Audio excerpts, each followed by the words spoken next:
Hello dear student, how are you? কেমন আছো তোমরা সবাই? আজকে উচ্চতর গণিতের অধ্যায় 12 সৃজনশীল প্রশ্ন 6 নিয়ে কথা বলবো। নবম দশম শ্রেণীর উচ্চতর গণিতের সৃজনশীল প্রশ্ন 6 নিয়ে কথা বলবো। তো চলো প্রশ্নটা পড়ি।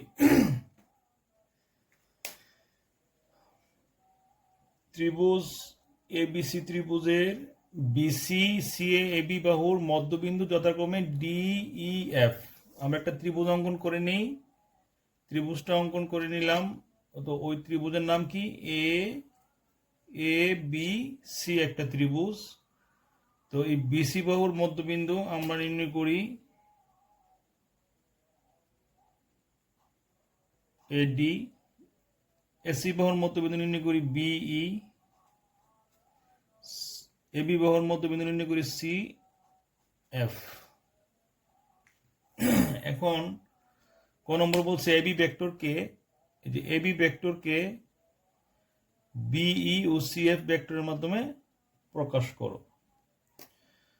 তো আমরা ক নম্বরটা সলভ করতে যাচ্ছি। প্রথমেই আমাদের একটা ত্রিভুজ এ BE,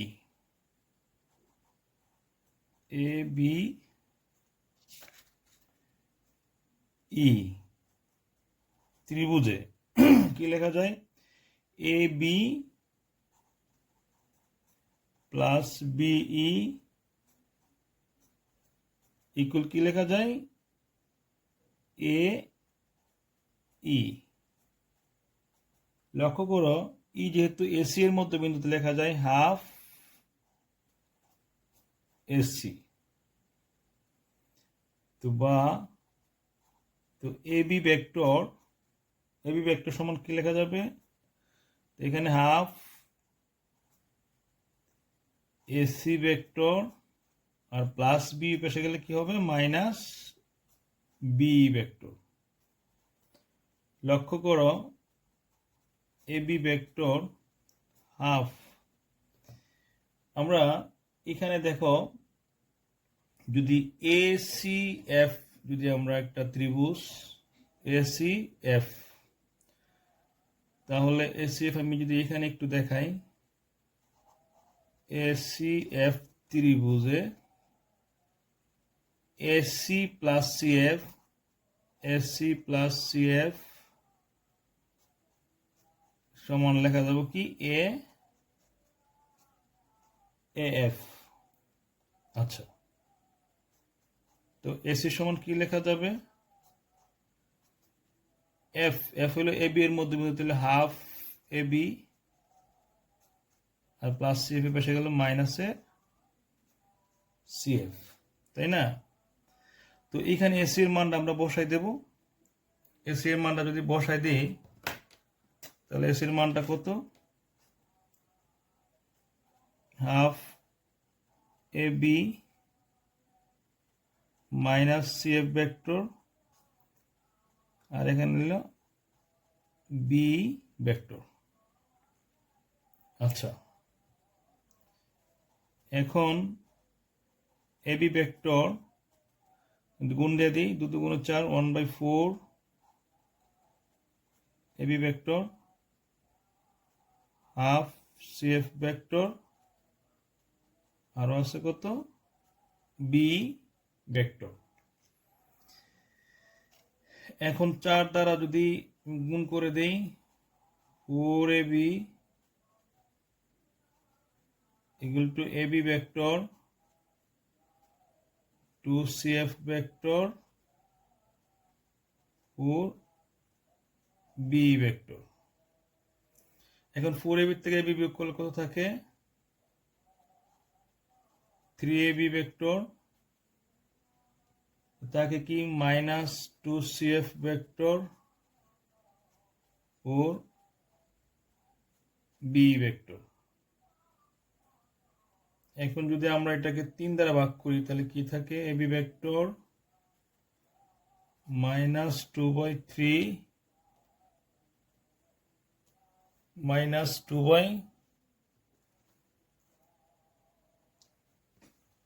2/3 CF vector minus 4/3 B vector. আশা করি তোমরা ক নম্বরটা বুঝতে পারছো। তোমাদের সুবিধার জন্য আমি এখানে একটু স্পেস দিয়ে দিই।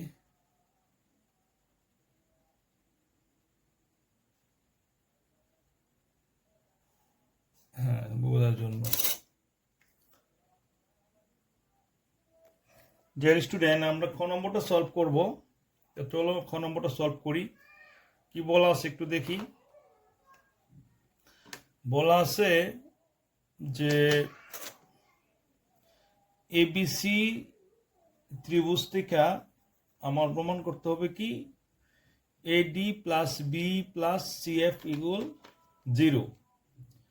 তো প্রথমেই আমরা ত্রিভুজ এ বিডি ত্রিভুজে আমরা কি পাই দেখো, A B plus BD equal to কি লেখা যাবে এডি।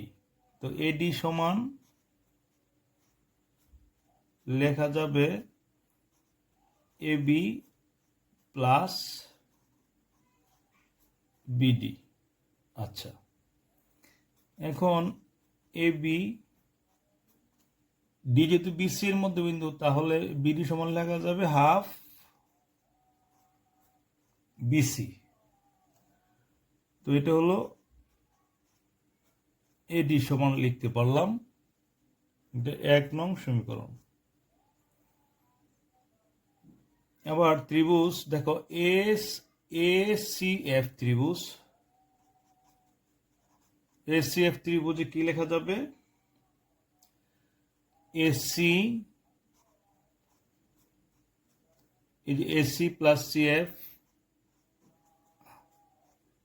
ইকুয়াল কি লেখা যাবে এএফ। এখন দেখো তোমরা, আমরা যদি সিএফ ভেক্টর নিই তাহলে কি লেখা যাবে এএফ মাইনাস এসি ভেক্টর। তো সিএফ ভেক্টর সমান কি লেখা যাবে, এফ যেহেতু এ বি এর মধ্যবিন্দু, তাহলে এটা কি লেখা যাবে half A B vector minus AC vector. এটা হলো 2 নং সমীকরণ। আবার আমরা যদি একটা ত্রিভুজ নেই এ বিই ত্রিভুজে, দেখো এ বিই ত্রিভুজে F plus BE, A B plus BE equal, A B plus B equal A E. লক্ষ্য করো, যদি বিই ভেক্টর লিখি, ই যেহেতু এসি এর মধ্যবিন্দু, তাহলে এই সমান লেখা যায় হাফ এসি আর প্লাস বি পাশে পাঠাই দাও। এখন আমরা এটাকে 3 নং সমীকরণ দেব, কারণ 1 2 3 যোগ করে পাই। তাহলে AD plus CF plus BE equal কি লেখা যায়, যোগ করে ফেলি। এখানে আছে হাফ এ বি, তাহলে লেখো half A B plus half BC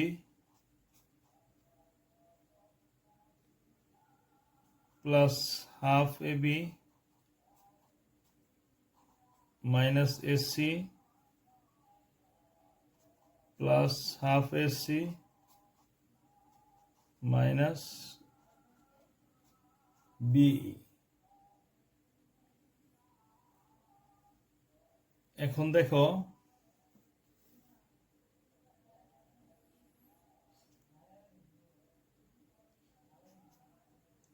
এখানে হাফ এ বি থেকে যদি এ বি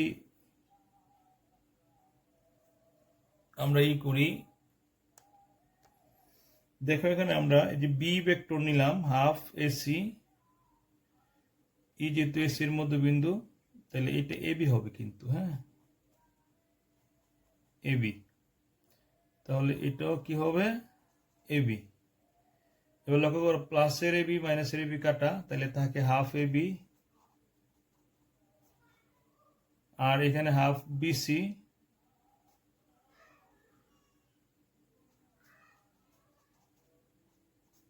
আর এখানে থাকে হাফ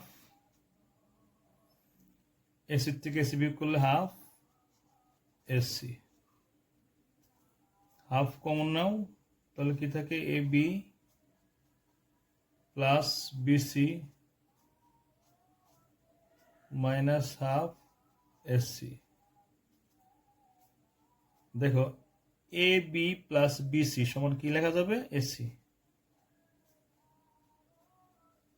তো এখানে হাফ এসি কাটাকাটি করলে কি হবে জিরো, জিরো ভেক্টর। আশা করি তোমরা এটা বুঝতে পারছো। এখন আমরা 6 এর গ সলভ করব। তো প্রথমেই আমরা এবিসি একটা ত্রিভুজ অঙ্কন করছি। এবিসি ত্রিভুজের এফ এবি এর মধ্যবিন্দু, তো এফই সমান্তরাল বিসি, প্রমাণ করতে হবে ই এসি এর মধ্যবিন্দু। ই এসি এর মধ্যবিন্দু না হলে ধরি জি এসি এর মধ্যবিন্দু, তাহলে ভেক্টর যোগের ত্রিভুজ বিধি অনুসারে আমরা কি লিখতে পারি, এ জি এফ, আমরা একটা ত্রিভুজ লিখতে পারি। তো ত্রিভুজ এ এফ জি, আমরা একটা ত্রিভুজ, এই ত্রিভুজে তাহলে কি লেখা যায় A F plus F G সমান লেখা যাবে A G, A F plus F G সমান লেখা যাবে এ জি ভেক্টর। এখন দেখো আমরা যদি 2 দ্বারা অভিপক্ষকে গুণ করি, 2af 2fg 2ag, 2 দ্বারা গুণ, 2 দ্বারা গুণ। এখন f যেহেতু ab এর মধ্যবিন্দু, তাহলে 2af লেখা যাবে ab প্লাস 2fg জি যেহেতু এসি এর মধ্যবিন্দু, এটা লেখা যাবে তাহলে এসি ভেক্টর। এখন দেখো তাহলে এবি ভেক্টর এখানে আছে 2fg ভেক্টর, যদি এসি কিন্তু এই পুরো ত্রিভুজের একটা অংশ, তাহলে এসি সমান কি লেখা যাবে AB plus BC, AB plus BC, কারণ এসি ভেক্টর সমান লেখা যাবে কি এবি প্লাস বিসি, তাহলে 2fg ভেক্টর সমান কি লেখা যাবে এবি ভেক্টর, এই প্লাস এবি ভেক্টর পাশে গেলে মাইনাসের এবি ভেক্টর, আর আছে বিসি ভেক্টর। তাহলে 2fg ভেক্টর সমান বিসি ভেক্টর। এখন লেখা যাবে তাহলে বিসি ইকুয়াল টু কি লেখা যাবে 2fg ভেক্টর। এখন কি লেখা যাবে দেখো তাহলে,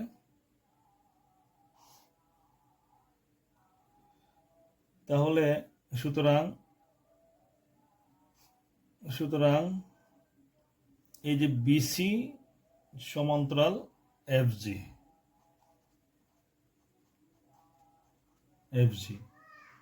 কিন্তু দেওয়া আছে কি বিসি সমান্তরাল এফ ই, তাহলে এফজি আর এফজি ও এফই